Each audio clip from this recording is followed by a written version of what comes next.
नमस्कार सभी प्रिय विद्यार्थियों को, Deepak Punia life science YouTube channel पर आप सभी का फिर से स्वागत है। और जैसे कि अपने को पता है कि इस बार यूनिवर्सिटी में सेमेस्टर सिस्टम कर दिया है, तो बीएससी फर्स्ट ईयर के जो सेमेस्टर एग्ज़ाम है वो अपकमिंग है, यानी दिसंबर या जनवरी के संभावित है। तो उसी संभावित एग्ज़ाम को लेते हुए अपने सवाल के जो महत्वपूर्ण प्रश्न लेके आए हैं, जो कि एग्ज़ाम में हर बार पूछे जाते हैं। और आपकी ये जो क्लास है ये कंटिन्यू रहेगी। तो अभी अपने चैनल पे हो तो चैनल को लाइक, शेयर और सब्सक्राइब भी ज़रूर कर लीजिए, ताकि डेली अपडेट आपको मिलते रहें चैनल के ऊपर। और ये जो सवाल है ये आरपीएससी फर्स्ट ग्रेड के जो विद्यार्थी हैं, आरपीएससी सेकंड ग्रेड के जो विद्यार्थी हैं और जो रिट के विद्यार्थी हैं, उनके लिए भी ये जो जीव विज्ञान विषय है उसमें काफ़ी महत्वपूर्ण है। और बाकी अन्य जो कॉम्पिटिटिव एग्ज़ाम हैं उनमें भी इनसे काफ़ी प्रश्न पूछे जाते हैं। 11th-12th है एनसीईआरटी, 11th एनसीईआरटी, उसमें भी सवाल का काफ़ी महत्वपूर्ण योगदान है। तो इसमें अपने देखते हैं सवाल के महत्वपूर्ण प्रश्न। तो देखिए, सवाल शब्द दिया गया था, तो सवाल शब्द दिया सबसे पहले लीनियस ने। फिर सवाल के अध्ययन को क्या कहते हैं, तो सवाल के अध्ययन को एल्गोलॉजी या फाइकोलॉजी कहते हैं। फिर थर्ड क्वेश्चन, स्टोनवर्ट के नाम से किसको जाना जाता है, तो स्टोनवर्ट के नाम से जाना जाता है कारा को। और कारा को क्यों जाना जाता है, क्योंकि कारा की जो कोशिका भित्ति होती है उसके ऊपर कैल्शियम कार्बोनेट का जमाव हो जाता है, निक्षेपण हो जाता है, इसलिए इसको स्टोनवर्ट के नाम से जाना जाता है। फिर जलीय अश्वपुंज के नाम से किसको जाना जाता है, जलीय अश्वपुंज के नाम से कारा को जाना जाता है, जबकि केवल अश्वपुंज के नाम से जो इक्विसिटम टेरिडोफाइट है उसको जाना जाता है। फिर देखिए, शैवाल में पादप शरीर किस प्रकार का होता है, शैवालों में जो पादप शरीर होता है वो सुकायक यानी थैलोइड प्रकार का होता है। थैलोइड क्यों होता है, क्योंकि इसमें जड़ तनापति का अभाव पाया जाता है। फिर शैवालों के जीवन चक्र की मुख्य अवस्था कौन सी होती है, इनके जीवन चक्र की मुख्य अवस्था होती है युग्मकोद्भिद। कौन सी होती है, युग्मकोद्भिद। और इनमें बीजाणुद्भिद अवस्था भी पाई जाती है जो इस पर आश्रित होती है। फिर लुड़कनी गेंद के नाम से किसको जाना जाता है, वॉलवॉक्स को जानते हैं। जो वॉलवॉक्स होता है उसको लुड़कनी गेंद के नाम से जाना जाता है। घोंघरो शिरा अवस्था किसमें पाई जाती है, घोंघरो शिरा जो अवस्था है ये पाई जाती है शैवाल वाउसीरिया में। शैवालों में संचित भोजन किस रूप में पाया जाता है, तो शैवालों में संचित भोजन पाया जाता है स्टार्च के रूप में। फिर पामेला अवस्था क्या पाई जाती है, पामेला अवस्था प्रतिकूल परिस्थिति में पाई जाती है, जिसमें क्लेमाइडोमोनास में जब जलाशय में जल की कमी हो जाती है तो ये इनका जीवचक्र छोटे छोटे भागों में विभक्त हो जाता है और ये जो एक कॉलोनी नुमा संरचना बना लेते हैं, जिसे क्या बोलते हैं, पामेला अवस्था कहते हैं। फिर चाय के लाल कीट रोग के लिए उत्तरदायी शैवाल, तो चाय के लाल कीट रोग के लिए उत्तरदायी शैवाल एक परजीवी शैवाल होता है जिसे सिफेले ल्यूरोस कहते हैं, जो चाय पर लाल कीट रोग उत्पन्न करता है। असंवैनिक क्रिप्टोगेम्स के नाम से किसको जाना जाता है, असंवैनिक क्रिप्टोगेम्स के नाम से शैवाल को जाना जाता है। क्यों जाना जाता है, असंवैनिक, ए मतलब अपसेंट होता है, सवैनी मतलब जाइलम फ्लोएम अपसेंट है। क्रिप्टोगेम्स यानी इसके जो जनन अंग वो कैसे होते हैं, ढके होते हैं। फिर एक अधिपादपी शैवाल, अधिपादित मतलब ऐसे शैवाल जो पादप के ऊपर पाए जाते हैं उसको क्या बोलते हैं, अधिपादपी शैवाल बोलते हैं। तो किसमें होता है, बल्बोकेट में। किसमें, बल्बोकेट में। फिर अंतःबीजाणु, अंतःबीजाणु की प्रतिरोधकता किसके कारण होती है, यानी अंतःबीजाणु की जो प्रतिरोधकता होती है वो कैल्शियम डाइपिकोनिलेट अम्ल के कारण होती है।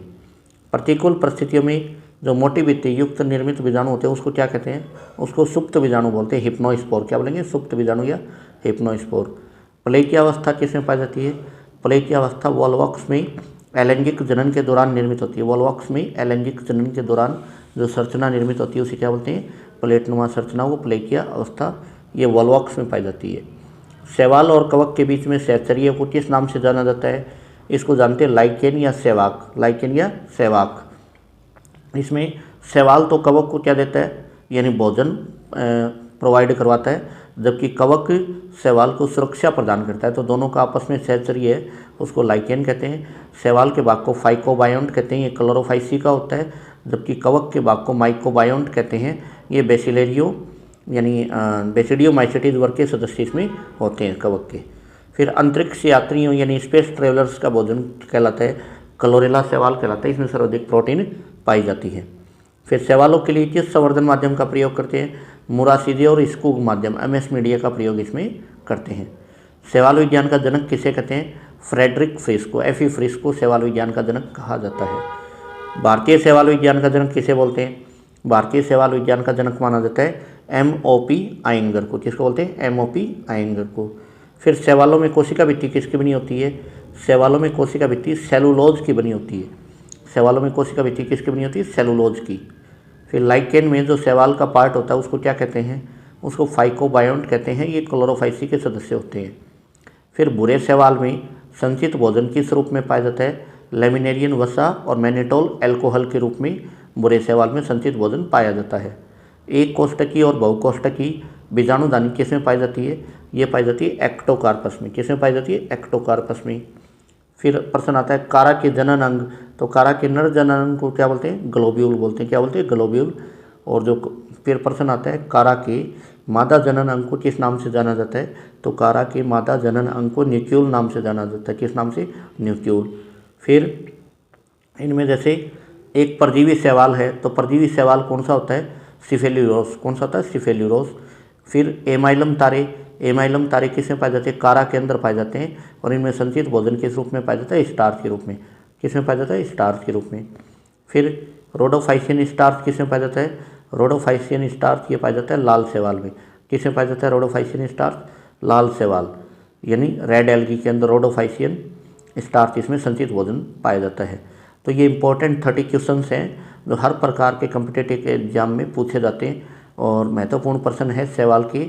और एक अनोदर वीडियो भी लेके आ रहे हैं जिसमें शैवाल के अनोदर 30 क्वेश्चन हैं वो अपने लेके आएंगे। और डेली अपने जैसे बीएससी के जो रिलेटेड हैं तो क्वेश्चन उनसे अपने से यहाँ से तैयार कर सकते हैं। एग्जाम में पढ़ने वाले 100% पढ़ने वाले क्वेश्चन हैं, तो यहाँ से आप इन क्वेश्चन को डेली रिवाइज कीजिए और जो आपके मित्र बंधु जितने भी हैं उन तक इस वीडियो को शेयर कीजिए, चैनल को लाइक कीजिए और सब्सक्राइब कीजिए। और जो फर्स्ट ग्रेड के जितने भी जो मेरे विद्यार्थी हैं फर्स्ट ग्रेड सेकंड ग्रेड के, तो वो अभी से अपनी जो एग्ज़ाम की प्रिपरेशन है वो स्टार्ट कर दीजिए। जैसे ही आचार संहिता ख़त्म होती है यानी चुनाव कंप्लीट होते हैं तो नो डाउट वैकेंसी आएगी और उस वैकेंसी के लिए अपने को पहले से परिपक्व होके यानी पहले से प्रिपेयर होना पड़ेगा, क्योंकि एग्ज़ाम आने के बाद फिर तैयारी नहीं हो पाती 1 से 2 महीने में। तो अभी से अपनी थोड़ी थोड़ी करके भी अपनी तैयारी करते रहें और अपने चैनल को सब्सक्राइब कर लीजिए, क्योंकि यहाँ पे आपको जो भी कंटेंट मिलेगा वो एग्ज़ाम में आने वाले क्वेश्चन मिलते हैं और काफ़ी महत्वपूर्ण क्वेश्चन मिलते हैं और पहले भी बच्चों की काफ़ी हेल्प हुई है और आगे भी होती रहेगी। और आपको पर्सन कैसे लगी ये कमेंट बॉक्स में ज़रूर बताइए ताकि इससे हमें भी हौसला मिले। और लगातार ये जो फर्स्ट ईयर के जो विद्यार्थी बीएससी फर्स्ट ईयर के वो चैनल को ज़रूर सब्सक्राइब करें ताकि उनको जो दिसंबर में या जनवरी में जो अपकमिंग एग्ज़ाम होगा उनके सेमेस्टर का, तो नो डाउट इसमें काफ़ी हेल्प मिलेगी और यानी उससे काफ़ी महत्वपूर्ण उनके रिजल्ट में काफ़ी महत्वपूर्ण रोल अदा करेगा। क्योंकि पहले जैसे सेमेस्टर से पहले जैसे अपने बात करें बॉटनी की तो 3 बुकें होती थी, लेकिन अब सेमेस्टर में क्या कर दिया केवल एक ही बुक चल रही है डाइवर्सिटी के नाम से, जिसमें आपके शैवाल भी है, ब्रायोफाइटा भी है, टेरिडोफाइटा भी है, जिम्नोस्पर्म भी है, एंजियोस्पर्म भी है और कवक भी है। यानी सभी को एक साथ डाल दिया गया है, यानी इस बुक के अंदर एक ही बुक में सारा मैटर डाल दिया है। तो सिलेबस आपको ही पता है काफ़ी लॉन्ग हो गया, तो उस हिसाब से डेली अपडेट में आप डेली देखते रहिए वीडियो को, आपको काफ़ी हेल्प मिलेगी।